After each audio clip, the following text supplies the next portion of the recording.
Il était une fois un prince qui était bien aimé par son royaume entier. Ses parents l'adoraient et lui donnaient la vie parfaite. Il avait 1000 servants qui réalisaient tous ses caprices et il n'avait jamais eu besoin de lever son petit doigt. Chaque fois qu'il parlait, 1 milliard de personnes l'écoutaient. Il obéissait chacun de ses mots. Même la petite sorcière l'adorait. À vrai dire, elle le regardait toujours de sa cabane dans le bois. Depuis que ses parents étaient morts, elle vivait toute seule, à l'exception d'un petit chat qui s'appelait Bartholomew. Néanmoins, elle avait de quoi s'occuper. Elle balayait la maison, apprenait de nouvelles sortes et prenait soin de toutes les bêtes de la forêt. Mais chaque nuit, elle rêvait du prince. Un jour, elle vit à travers sa boule de cristal une image qui lui fit peur.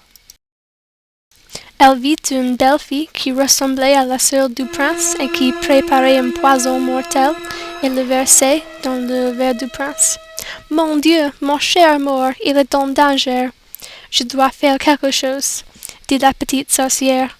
Puis elle monta sur son balai et elle vola au palais pour avertir le prince avec Bartholomew, bien sûr.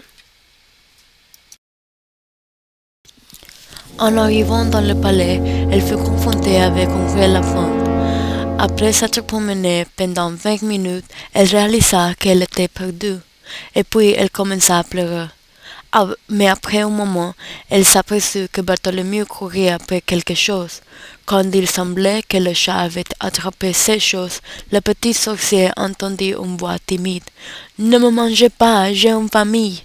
La sorcière vit dans la griffe du chat un petit sourire. « Aidez-moi, sorcier, s'il vous plaît, » dit le sourire. « Oui, mais à la condition que vous me montrez le chemin jusqu'à la chambre du prince. » « Certainement, petit sorcier, mais vite, il va me tuer. » La souris, libre, commença à dessiner une carte. « Merci beaucoup, Madame Souris. Je ne vais pas oublier votre gentillesse. Et moi aussi, bonne chance. » Et avec ça, elle entama sa route. Finalement, elle arriva à une grande porte. C'était la porte de la chambre royale du prince. Avec quelques mots magiques, elle devint invisible et elle entra dans la chambre comme un fantôme. Voyant la potion, elle s'approcha quand le prince entra avec ses assistants. « Mais non, il ne faut jamais dire jamais. Je veux une voiture en or et je vais la voir, » dit le prince. « Mais il n'y a pas assez d'or dans le monde, votre Excellence, et il faut que vous pensiez à vos sujets. Ils ont faim. » « Ça m'est égal, ils sont tous stupides et sales. » La petite sorcière se sentait bête. En un instant, son monde entier s'écroula. Ce prince chaman n'était qu'un enfant terrible. Elle prononça quelques mots au-dessus de la potion et décida de quitter le palais avec Bartholomew. Le jour prochain, tout le château fut surpris quand le prince, après son déjeuner, se transforma en grenouille. Et quand il sauta sur le genou de sa méchante sœur, elle commença à sentir une odeur dégoûtante.